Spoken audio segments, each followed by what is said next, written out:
want us to?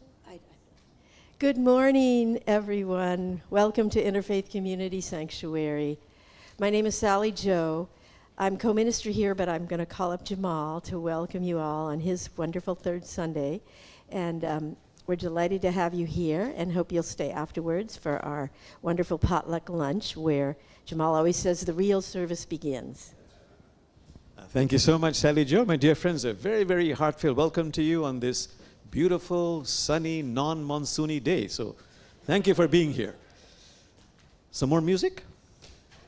Okay, well, Sally Jo, did you want to do it now? We can do it now if you want. Would you do the happy Okay, birthday? we happen to know it's Jamal's birthday. Today, actually, is the day of Jamal's birthday, and he's working today. So we think the world needs a different birthday song, and Sally Jo was nice enough to print it out for everybody. And Chris, maybe you want to help us with that? It's done to the Merry Widow Waltz, and we're going to play an instrumental, but for those of you who don't have the words, everybody has them, okay? Happy birthday, we love you. Happy birthday, and may all your dreams come true. When you blow out the candle, one light will stays aglow. It's the love light in your heart wherever you may go. So I won't give up my day gig.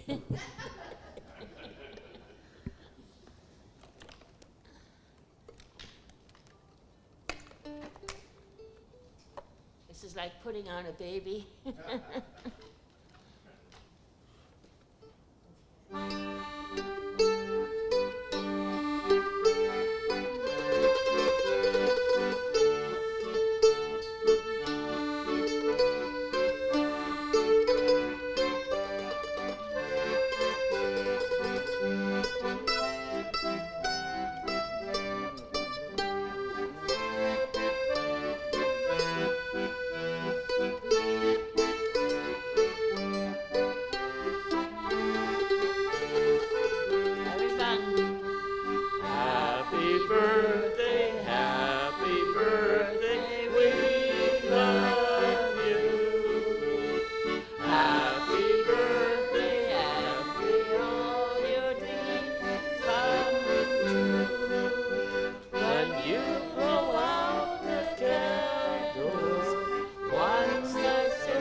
So I'm going to start by ringing the bell, which our official, I should have done that before, but.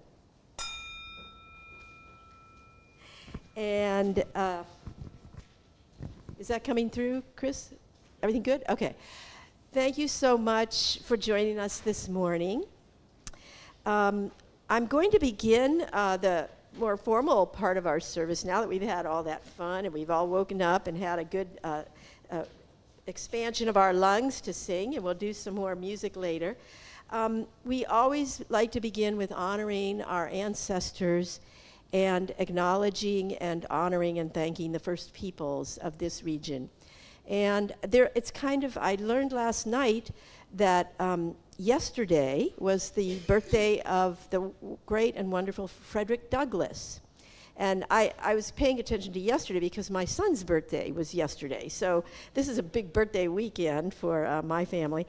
But we also found this nice little connection with ancestors of our past. And I've been particularly focusing myself these days on our ancestors from all lineages. But I'm thinking particularly about our American ancestors right now, who have fought so long and hard and have gone through many trials and tribulations and also beautiful, wonderful celebrations. And our country is, we all know, is in a very difficult time right now.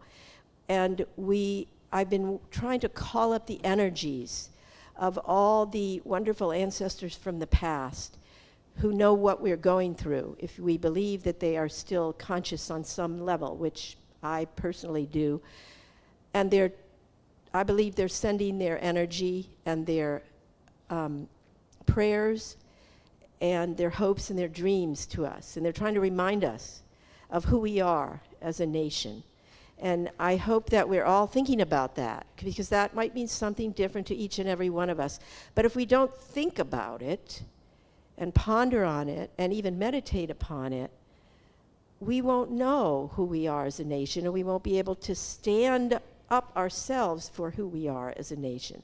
So I encourage us all to ask our ancestors for guidance on that. I know I've been talking to my parents a lot, who have both passed away, and I've been thinking about grandparents and great-grandparents, grandparents who came to this country, great-grandparents.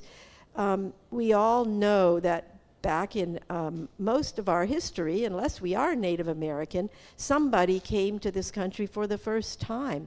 And it was a wonderful opportunity for them in general. I mean, they struggled, of course.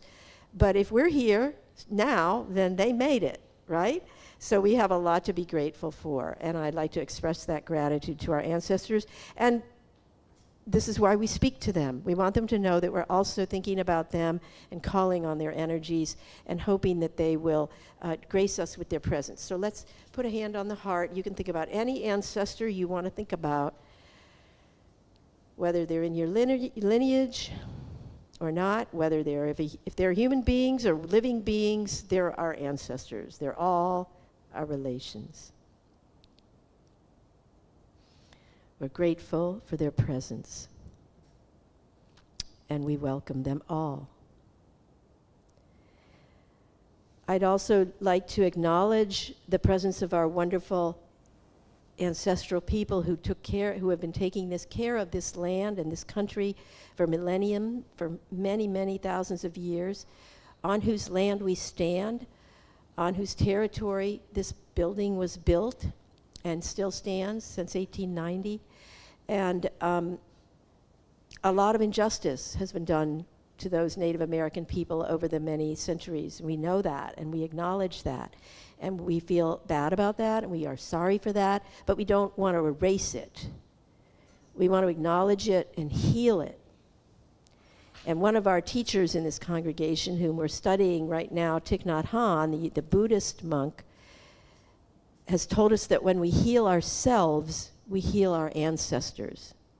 So we all have a job to do, which is to heal ourselves and to heal each other, work toward collective healing so that we can heal our ancestors and all the past wrongs that have been done, so we can move into the future with joy and hope and a beautiful, wonderful future for everyone. So thank you for that acknowledgement. And I'm going to do what Chris always has us do. You put your hand on your heart. So Swinkley taught us this. And we make a prayer to whatever we think of as the divine, the creator, the higher power. And we put our hand up in the air and go, "Ao." And that's a prayerful word like Om. And then perhaps the divine presence, the divinity, will put an answer in your hand, and you'll bring it back to your heart, and you will have an answer to your prayer. So let's try that together. Take a deep breath. And lift your hand up. Ow. And then bring it back. And let's also keep in mind that whatever comes back to us and whatever healing we accomplish is also going to be passed on to our descendants, because our descendants are part of our ancestral lineage, right? And it's all a continual passage of time. And so we want to think of it as a continual passage of time that we are very much a part of. Thank you so much. The last ritual that we have at the beginning of this service is when we make an offering to the Divine Feminine. We have this little candle up here in this small altar where we have a picture of Mother Mary, who is one of the many manifestations of the Divine Feminine. Next Sunday, you'll hear about Birgit, another very beautiful Divine Feminine representative. And today, I'd like to read a passage, a poem, or it could be a prayer called Singing Your Name from Mira, who is another female saint from the past.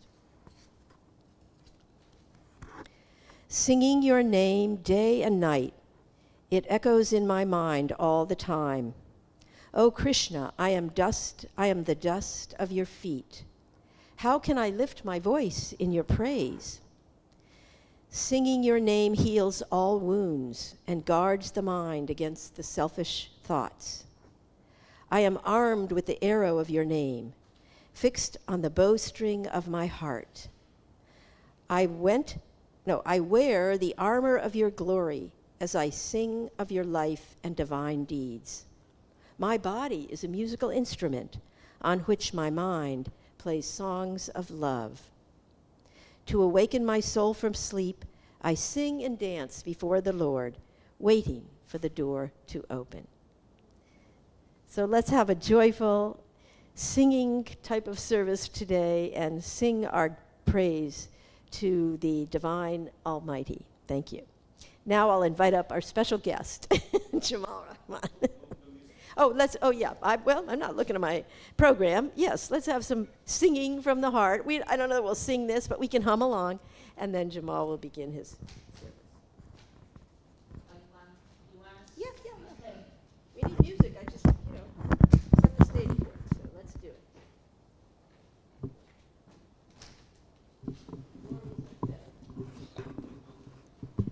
Okay, so part of the ancestry here in this country, in this city, is Scandinavian and German and from the British Isles.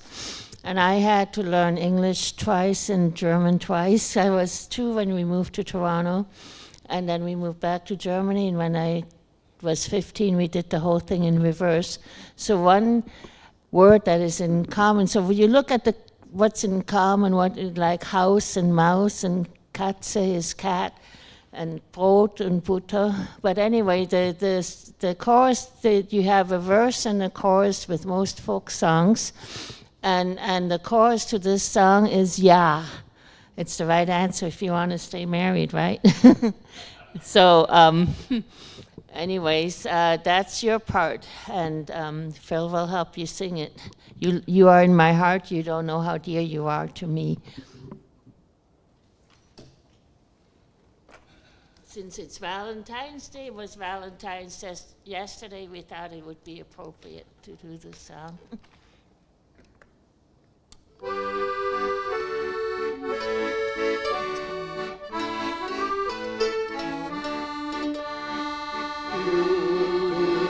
liegst mir im Herzen, du liegst mir im Sinn, du machst dir viel Schmerzen, weiß nicht, wie gut ich dir bin. Everyone, ja. Ja,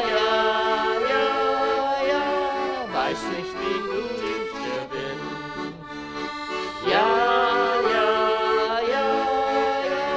weiß nicht, wie gut ich dir bin.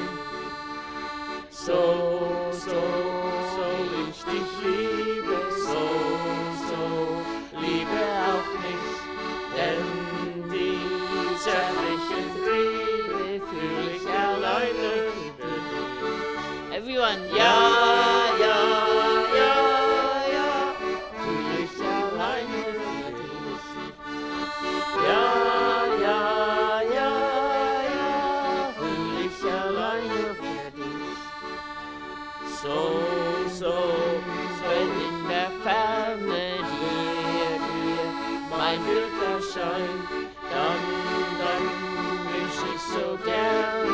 dass uns die Liebe vereint. May love unite us all. Ja, ja, ja, ja, dass uns die Liebe vereint.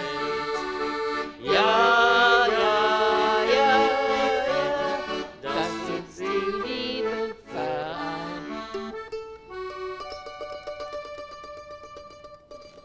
Thank you. May love unite us all.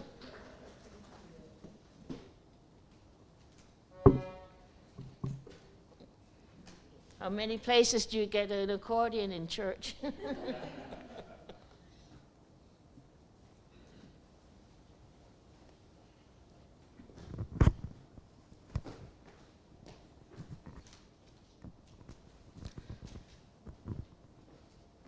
So let's one second give a wonderful hand to Birgit and Phil. Just go like this. Yes, thank you, thank you.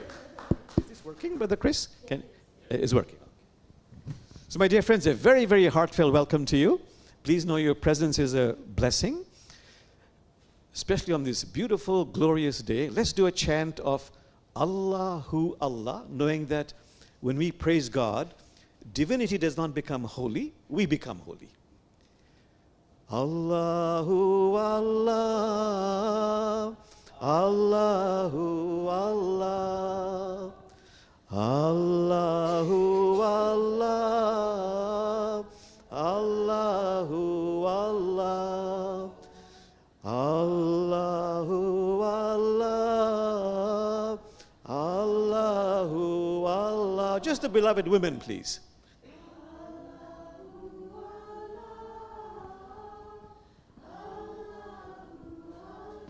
Just the beloved men. Allahu Allah, Allahu Allah. All together now. Allahu Allah, Allahu Allah. Once quietly. Allahu Allah, Allahu Allah. Twice aloud.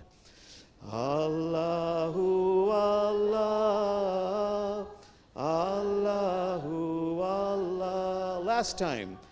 Allahu Allah, Allahu Allah.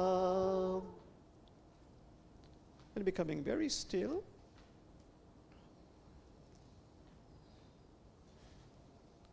Okay, my dear friends, the topic today is exploring our connection with nature, from that book, which is actually the source of all our sermons this entire year, Zen and the Art of Saving the Planet. That's the name of the book.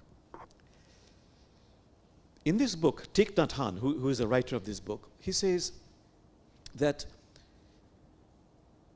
nature, the planet Earth, is supremely sacred, supremely intelligent, and we human beings are supremely interconnected with nature, with planet Earth. You know, my favorite story of interconnection is the one, let me close this door. The cold is coming in.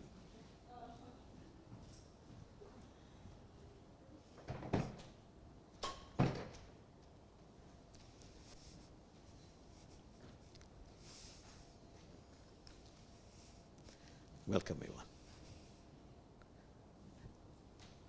You know, my favorite story of interconnection is a Zen monk who preaches in the park, outdoors, is about to step on the podium. There are hundreds of disciples. And as he steps on the podium, a bird on the tree begins to chirp. And the entire congregation, hundreds of disciples, become very quiet. When the bird finishes its chirping, its beautiful song, the monk steps down saying, the sermon has been delivered. So we are interconnected. But what is remarkable in this book, Thich Nhat Hanh says that the earth is the mother of all the Buddhas. You know, Buddha, meaning the awakened one. The awakened one who's actually broken through the samsara, the cycle of births and rebirths, and gone into nirvana. What is nirvana? How does Buddha describe nirvana? Unborn. It's a state of being which is unborn, will never die. Uncompounded, unmitigated, and filled with joy. I repeat, unborn, will never die, uncompounded, unmitigated, and filled with joy. To someone who is a monotheist, it sounds like heaven. But the earth is the mother of the Buddhas. The earth, Thich Nhat Hanh goes on, is the mother of the Bodhisattva.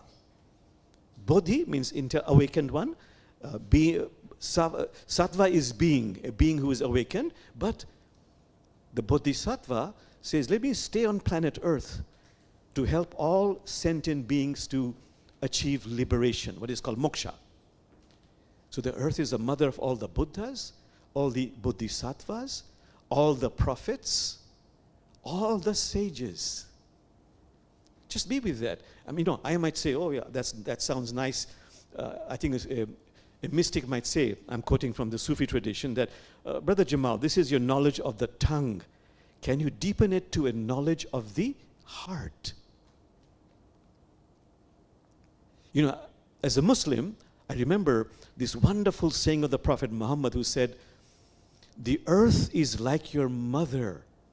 Honor her. Protect her. Then the wonderful verses in the Quran that says, one verse says, for example, that the creation of the heavens and the earth is a greater matter than the creation of humanity. This is a very powerful verse. The creation of the heavens and the earth is a greater matter than the creation of humanity, but the human being understands not, says the Quran. Another verse in the Quran, which is very beautiful, says to humanity, oh humanity, walk humbly on the earth. Walk humbly on the earth. You can never grow in stature like the mountains, nor can you rend the earth asunder. So just be with that. Can I move in my understanding of the beauty, the empowerment, the sacredness of nature from a knowledge of the tongue to a knowledge of the heart? And it's fascinating that the Buddha, by the way, his name was Siddhartha Gautama. Buddha is just a title, meaning the awakened one. The Buddha became awakened how or where? Under the Bodhi tree, under a tree, the fig tree in northern India. Jesus, after he was baptized, before starting his public ministry, he spent 40 days in nature, in the wilderness. Muhammad, before he became a prophet, he was meditating where? In the caves, in the mountain, when he encountered Angel Gabriel and the first verses of the Quran were revealed. You might say Islam has its roots in the Quran, which has its roots in the cave of the mountain, in nature.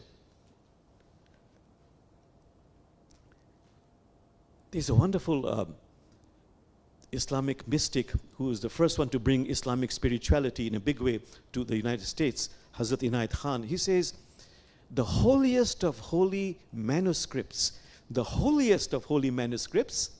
is nature. Anything you want to learn about life, you can learn from nature. Well, do you believe that?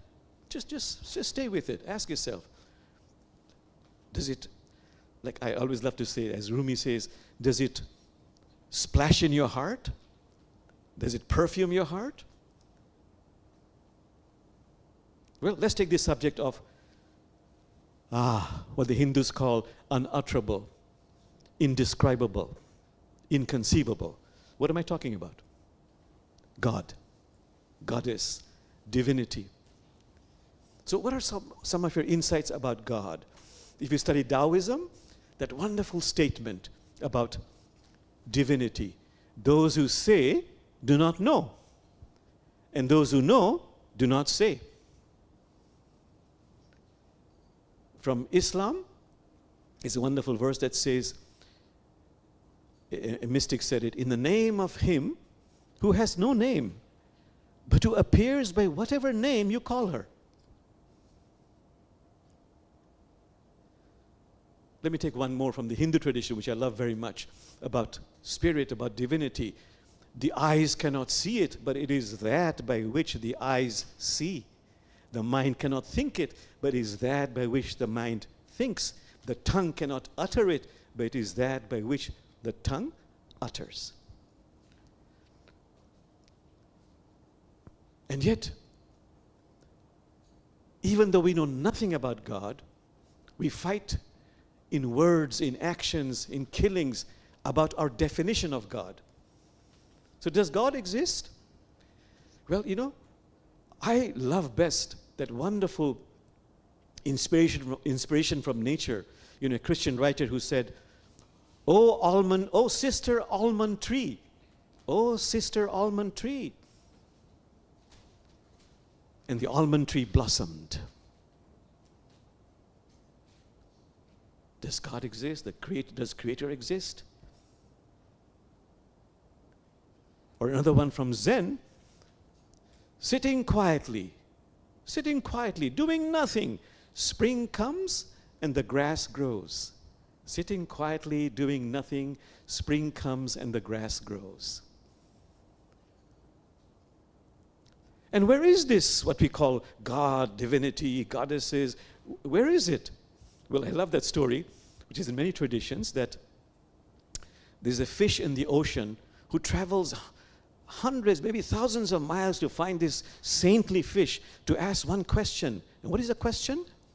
I've heard of this mighty ocean that exists. Where is the mighty ocean? Which is why I love the verses in the Quran. Every so where you turn is the face of Allah.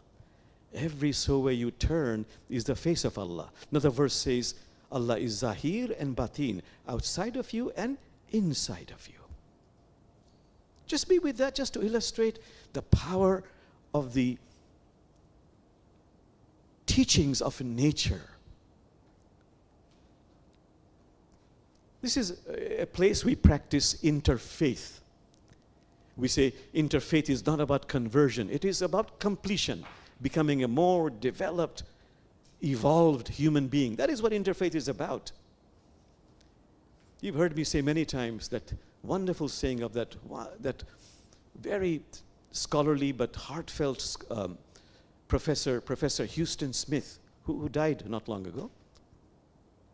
He actually said, as a Muslim, you can look at the Quran from one angle, but if you look at it from other angles also, it gives you a more complete understanding of your own faith.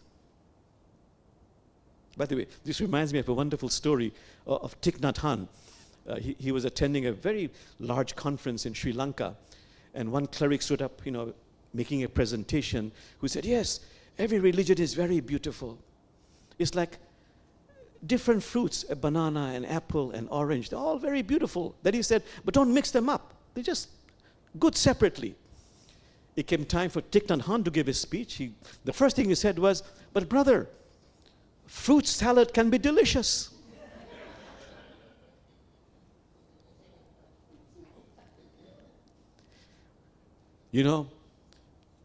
We fight about religion. And as you know, I love the insights of Rumi. Rumi, who goes into trance and says, what is praised is one, so the praise is also one. What is praised is one, so the praise is also one. So many jugs being poured into a huge basin. So many jugs being poured into a huge basin. All these religions, all these songs, it's really just one song. The differences are just illusion and vanity. Rumi says, look at nature, look at a tree, and think about religion. The branches of the tree the branches of the tree, they sway differently in the wind, but they're all connected at the roots. The branches of the tree, they are swaying differently in the breeze, but they're all connected at the roots. It's all one.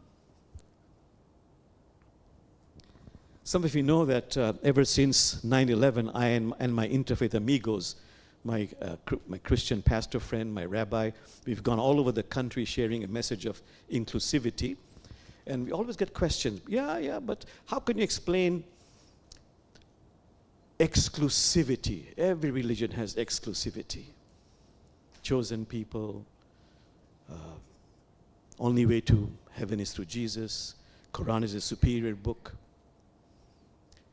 So how do you answer that? The best answer is, again, through metaphors of nature. I love this Sufi metaphor, Islamic spirituality. Ponder on this. And I was told this from a young age. All the rivers, they flow into the ocean. All the rivers flow into the ocean. Brother Jamal, you might be following one river. Don't mistake the river for the ocean. Or the most common one, climbing a mountain. My life journey in my religion is metaphorically to climb the mountain. Brother Jamal, just keep climbing the mountain. Don't call out to the other ones standing still doing nothing. Come to my side. This side is much better, because as you climb the mountain, you come to the same summit. Okay, what about, again, all those hands going up from the young people as we travel the country? What about all this making all these efforts to convert people, become a Muslim, become a Christian, or become, agnostic, atheist, whatever the case might be. Spending so much energy, time converting the other. Well, what is the best metaphor for that? Again, it's from nature, from animals, in fact. There's a wonderful story that there was a very sincere, loving monkey. You've heard this many times, but you could hear it again. A very loving, sincere monkey who would go to neighborhood ponds to pluck the fish out of water to save it from a watery grave. Ponder on that. There was a wonderful, loving monkey who'd go to neighborhood ponds to pluck the fish out of water to save it from a watery grave. So why do we spend so much time converting the other one to my political view, to my religion? My culture is superior, holier than thou. Just be with that for a few moments.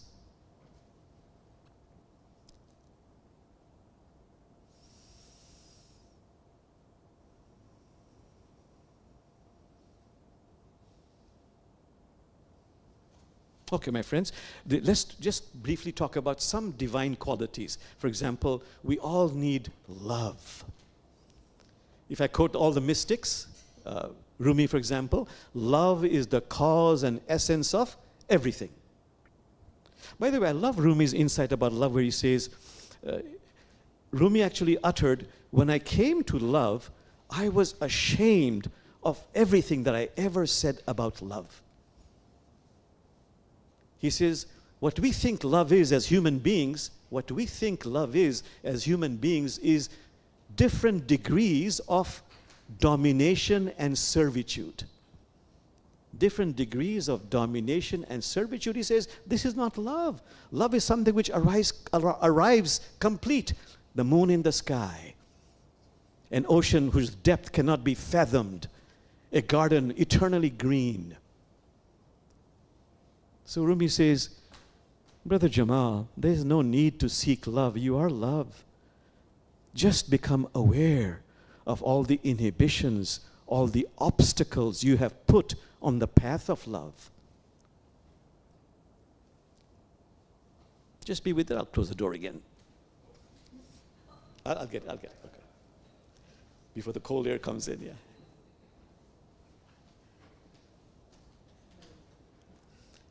Or Elijah's coming in, that's right. Yeah. Invisible prophet. Thank you, Brother Chris. So I love the story from Hafiz, 14th century Islamic sage, who says, Brother Jamal, anybody you're meeting you or you, anybody I meet, you're always saying inside of you, please love me, please love me, please love me. Hafiz goes on to say, but of course, you're saying this silently, otherwise somebody would call the cops, the police. So basically, what we all need desperately is love, which is unconditional. Unconditional love. A poetry by Hafiz. The earth would die if the sun stopped kissing her. The earth would die if the sun stopped kissing her. But even after all this time, the sun never tells the earth, hey, you owe me. He says, look what happens with a love like that. It lights up the entire sky. Unconditional love. A verse by Rumi, again from nature. Grass agrees to die and rise up again, so it can receive a little of the animal's enthusiasm. Even nature is imploring us to give it love. You know, there have been so many experiments with plants over the decades, where if you have a plant and you curse it, you know, give it, shout at it, curse it, you know, it dies. And again, you have plants and you give it love, you have it hear beautiful music, it flourishes. Sufis say, if you really want to help Mother Earth, besides changing your lifestyle, please, each time you walk out, send light and love to all aspects of nature and tell nature, please forgive me. Please forgive me for what I'm doing. And you might think, the Sufis say, that it might not have a big effect, but look at yourself. Imagine yourself, if somebody has wronged you and that person comes and tells you, please forgive me, it really heals, brings some healing into me. So it's a wonderful practice to send light and love to nature from your heart and tell nature, please forgive me. Okay, that's love. Very quickly, another very powerful attribute, divine attribute, compassion. In this difficult time, difficult political time, we need compassion. And what's the best way to explain the beauty, the majesty, the power of gentleness, mercy, compassion? You know it because we've said it 100 times right here in this sanctuary. The metaphor of water.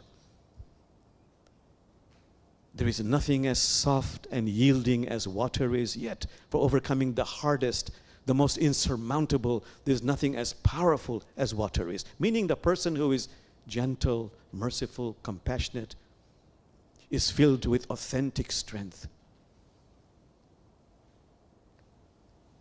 The oceans can wash away continents. And the second point is, wherever water falls, life flourishes. If I'm compassionate with myself and with others, it is life bestowing and life affirming. So the divine attribute at all times, and particularly at this time, being compassionate. Ask yourself, unconditional love.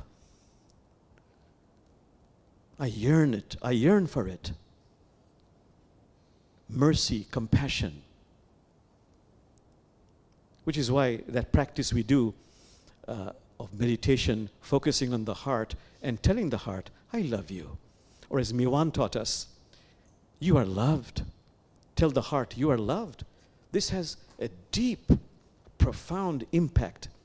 Many times I've said to this group here that in my ministry of therapy that I've done, in my counseling room back there, difficult issues, drug addiction, heroin, sexual abuse, the one technique that has worked the best is focusing on the heart and telling the heart, I love you, or you are loved.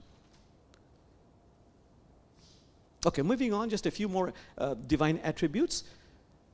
Graciousness and generosity, particularly at this difficult time. Brother Jamal, can you be gracious? Can you be generous? There's a wonderful Islamic spiritual saying, the character of a wali Wali means friend of God. The character of a wali is based on nothing more than graciousness and generosity. The character of a friend of God is based on nothing more than graciousness and generosity. In these times, I feel very angry, irritated. Righteous anger is beautiful. It motivates me. But the Quran says,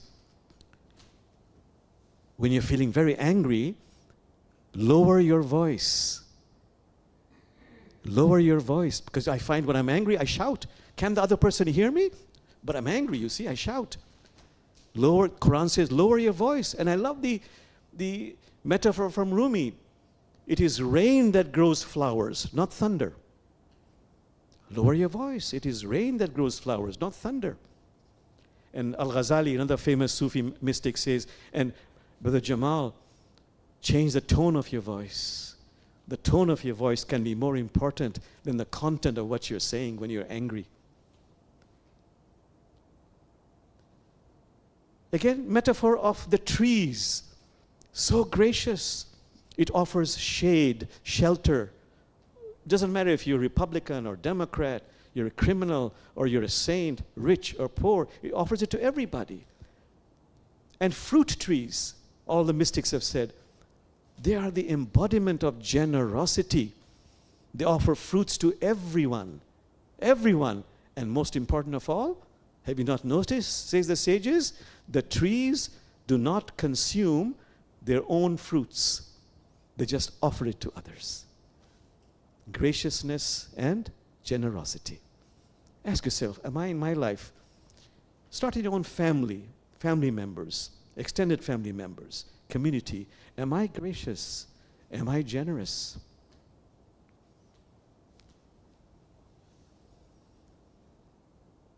Okay, another one is sincerity. Am I sincere? A great need of our times. Am I sincere? Again, nature. Plant a seed in the soil. The seed and the soil is true to its trust. It is so sincere. It neither complains nor is it fickle, say the sages. When you plant a mango seed, a mango tree grows. The seed never says, no, I'm getting bored, I want to be a lemon tree. The cycles of the season, they're so sincere. They just happen. We take it for granted. Sincerity.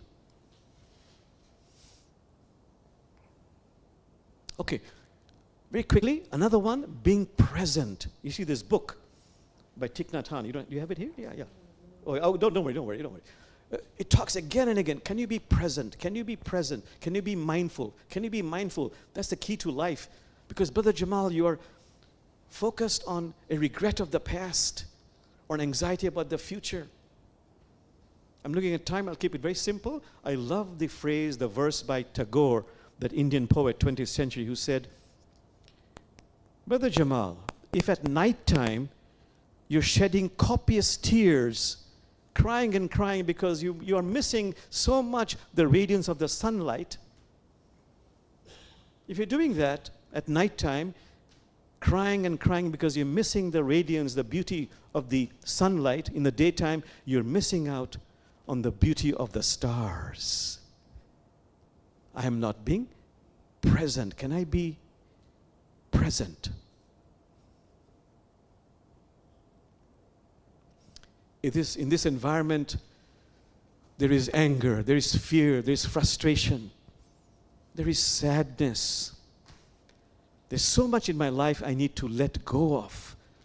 A key practice many modern day sages are saying very recently is, can I let go? Can I let go of my anger, my frustration, my fear, my sadness, my hopelessness?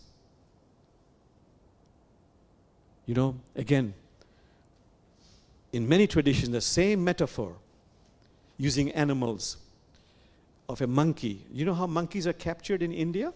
They take a coconut, dried coconut, they empty the coconut, Then make a small hole in the middle of the coconut where they put some solid food with fragrance, and they tie the dried coconut to a tree. And the fragrance of that solid food, it's solid, attracts the monkey, who comes and clenches its fist, makes it very narrow, who puts the fist inside the coconut, dried coconut, and then grabs the solid food. Now see, it becomes like this. And then tries to take the hand out. The hand won't come out because it's much bigger now. It jumps up and shrieks, but it never once thinks of just letting go and having the hand come out. And the hunters, the people who have captured the monkey, they're laughing their heads off, but the sages say, you're laughing at the monkey. How much more monkeying are we when we enter into so many difficult situations, painful situations, because we cannot give up a toxic relationship and holding on to some anger or to some attachment.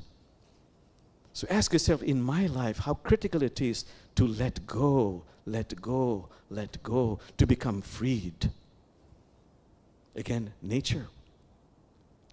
I've used animals, and I'll end it very quickly. Say one or two more points after this. You know, we learn so much from animals about a higher form of intelligence. We focus so much on book learning, which is very critical. But all the sages say, Rumi in particular points out, have you not noticed that birds, they know how to make nests. Bees know how to collect nectar. Spiders know how to make a web, complicated web. Beavers know how to make a dam. Where did they learn this? Any book learning? Did they get PhDs in that? No. They teach us there's another kind of learning, intelligence. And a lot of sages have examined that. They say, if you purify your heart, become a more, what in Islam is called insan kamil, more developed human being spiritually. If you practice silence, and if you learn from life's experiences, that's critical, get engaged in life, learn from your mistakes, then you are opened up to a higher form of intelligence called a second intelligence, which is intuition plus.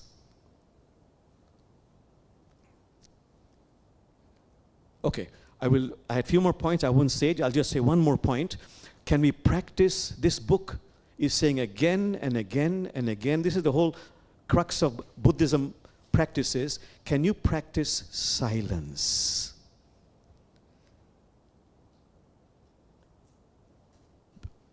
Two things, two practices are very important in Buddhism, besides many other practices they do, is to follow your breath at all times as a meditation, but go into silence. You've heard many times, what is silence? Silence is not the absence of sound, says Rumi, it is the absence of the little self. I, me. The other one I like to quote all the time, where Rumi says, silence is the language of God. Everything else is a poor translation. A third one I love very much, again from Rumi, in silence, the branches of your intelligence grows new leaves. In silence, the branches of your intelligence grows new leaves. In the book, Thich Nhat Hanh gives the example when he was in Singapore, 1976, just after the Vietnam War. He was so eager to help those boat people who were stranded, could find no place on land. Nobody would allow them to enter their country, Malaysia, Indonesia. So in Singapore with his disciples, they were doing a lot of work with the stranded boat people. Very secretly. The authorities found it out and they came and gave him a notice. You have to leave in 24 hours. Just 24 hours. The crisis, oh my God, those stranded people. Hundreds of them. How can I help them? I have to leave Singapore. He remembered at all times, but particularly in difficult times, Do your spiritual practices. Become quiet. Follow your breath. Go into a deep meditation, practicing silence. He did that. And after he finished his silence, immediately a creative thought came to him. A simple thought.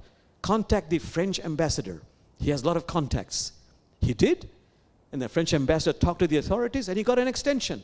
But that idea, that insight, that inspiration came after, shall I say metaphorically, the muddy waters were stilled, went into silence.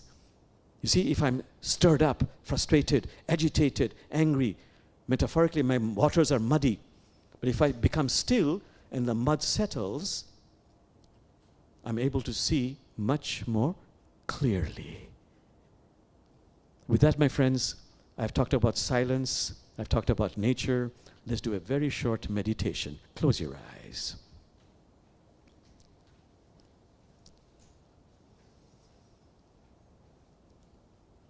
Let's do the Buddhist meditation of going into silence. Focus on your nostril and simply become aware of your in-breath and your out-breath. Just this much.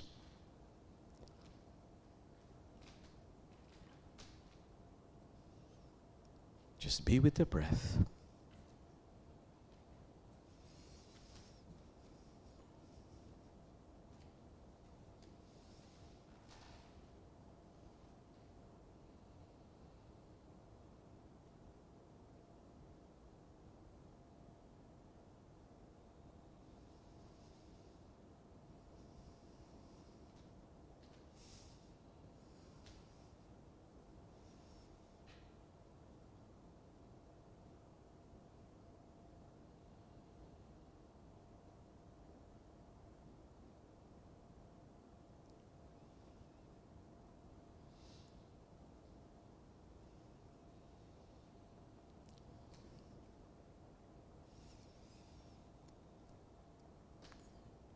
And now, letting go of this, but eyes closed, please focus on your heart.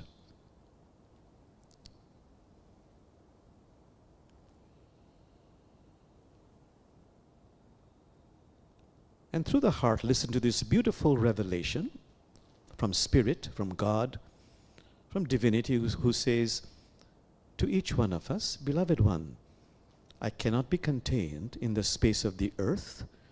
I cannot be contained in the space of the heavens, but I can be contained in the space of the pure, loving heart. Spirit is outside of you and also inside of you. So now, focusing on the heart, tell the heart with feeling, unabashedly, I love you. Or you are loved. Try it, no matter how difficult it might initially feel. I love you. Or you are loved.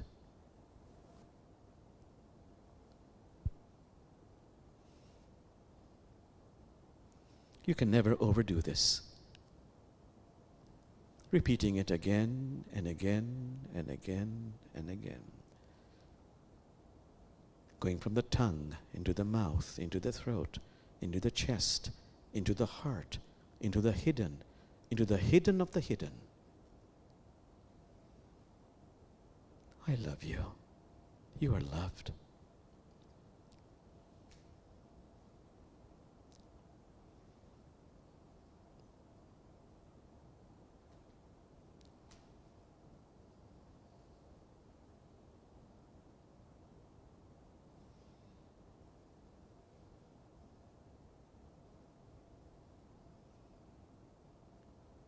Okay, letting go of this, just becoming very still, eyes closed. And one more step, focusing on the heart, knowing the divine heart is inside human heart. The space of the heart is actually infinite, boundless. It is a wellspring of love, healing, empowerment, joy. So focusing on the heart, and this time, through intention, pouring out light and love in an outward, expansive direction. simply pouring out light and love in an outward, expansive direction.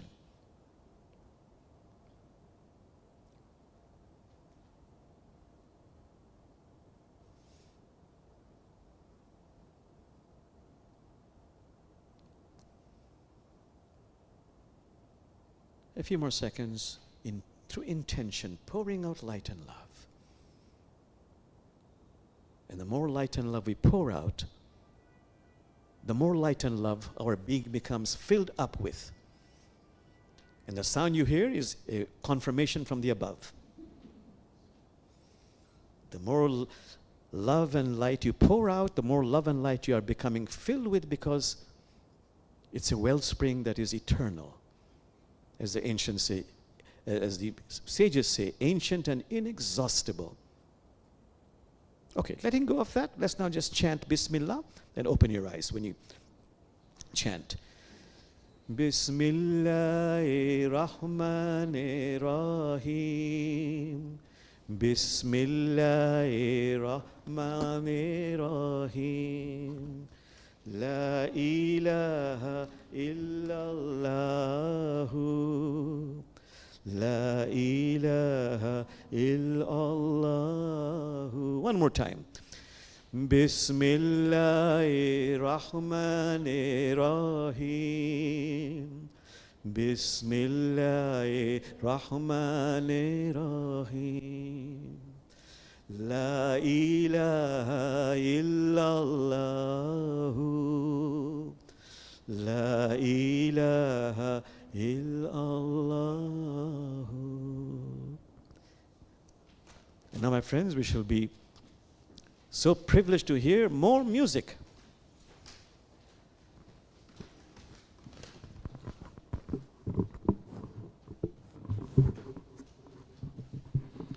We've heard a lot about Ukraine lately, and this is, they have a special instrument. They're going through a lot right now, have been for 3 or 4 years now already. And we, not being political, but this is a song for the bandura, and it's not a song, it's a tune. There is a tune, there's a song, and then there's a dance. So if it doesn't have words, it's a tune. And anyway, let's all send love and light to Ukraine.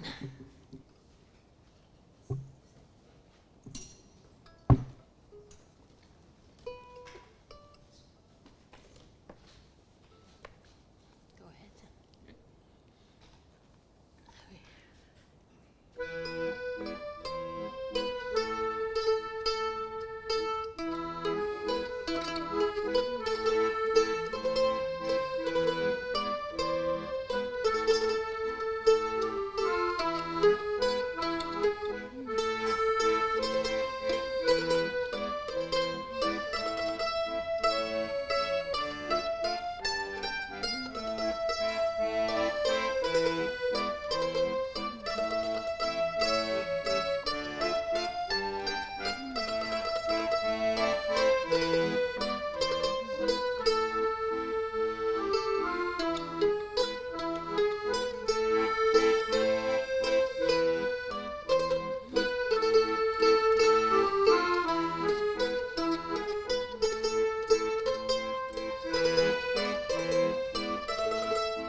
Want another birthday song?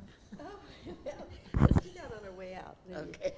Thank you so much. Phil and Birgit, folk voice band. They're members of a larger band that often plays around town. Let's give them a little round of applause. Beautiful, lovely, cheerful music for today. Thank you so much.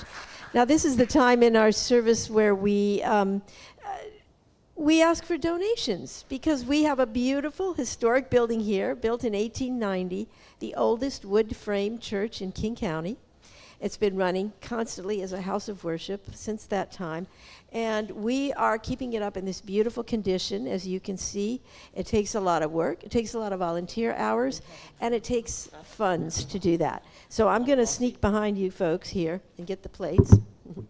And I know that there are people online who can give through their through the website.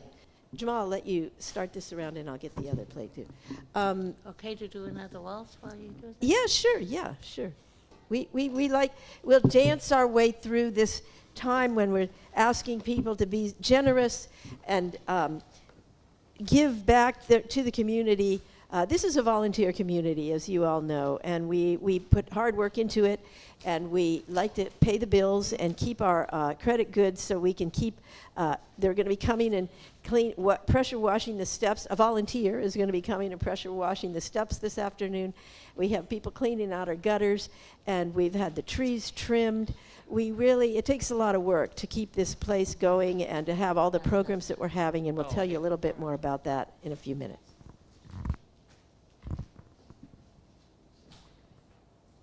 It's not enough time. Oh, okay.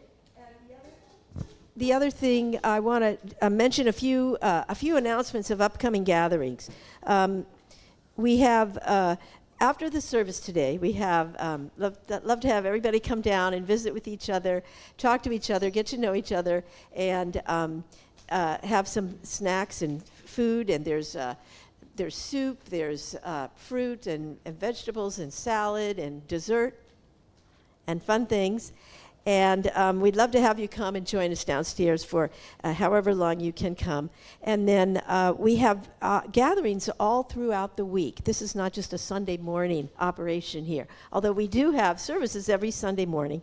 And next Sunday we have a special service with Chris and Lila Rapshevis, who are going to be sharing their celebration of the Saint Birgit and the wonderful offerings that we can learn. And we're going to be doing some creating during that service. We're going to all create a Birgit's cross together and learn about the tradition of in the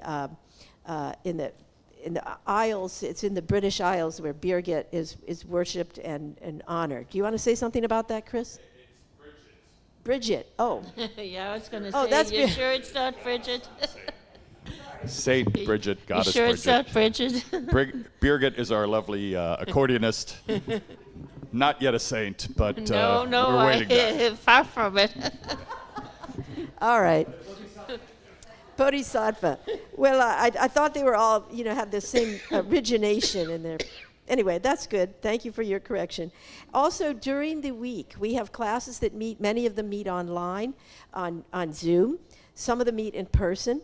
On Monday evenings, there's a zikr, a gathering of the Sufi orders, and they do turning and chanting and remembrance of God. And then on Tuesdays and Wednesdays, we have groups meeting. We have a Course in Miracles that meets on Thursdays, I believe. And then on Tuesday and Wednesday, there's a class in the Masnawi. And on Saturdays and on certain Wednesdays, we have the Medicine Circle, the Native American Medicine Circle. So you'll need to check our website for the exact dates and times and who to contact if you need a Zoom link. And there is also a place on the website where you can sign up to get a weekly announcement every Monday of the upcoming gatherings that are happening that week, including special gatherings. Now, Jamal is starting a spiritual development class next Saturday. And it's a continuation and a wonderful exploration of more what Jamal was talking about, the Thich Nhat Hanh book, the Zen and the Art of Saving the Planet.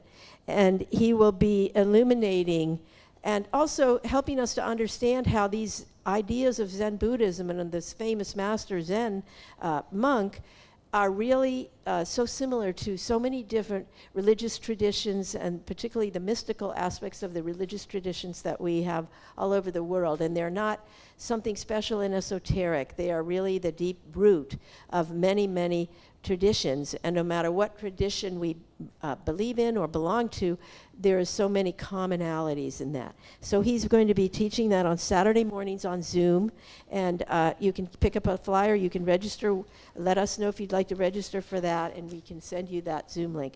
We also have, there's another gathering coming up offered by the Baha'i, East Side Baha'i Center. And it's on Saturday, February 21st, which is next Saturday.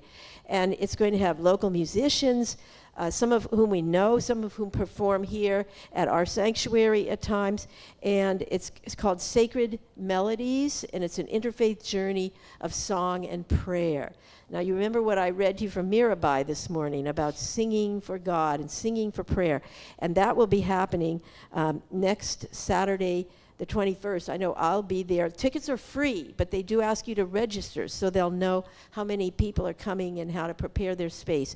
It is free. The doors open at 1 and the concert begins at 1:30. So it's in the afternoon rather than the evening. It should be a wonderful time to celebrate our beliefs and our the sacred life that we all lead, and that's interfaith song and prayer. So join us for that next Saturday. And you know, there are other events that are coming up in the future too. We have another thing at the Baha'i Center with the Baha'i folks there too. So keep checking into the website and listening up, and we'll give you more about our upcoming gatherings. Okay, so at this point, we're going to, Jamal, you want to ring the bell? And we'll say goodbye to our friends at home. Thank them for being here. Hope that they have also found a way to donate online at our website. And we thank you all who have given so generously and have shown us with your presence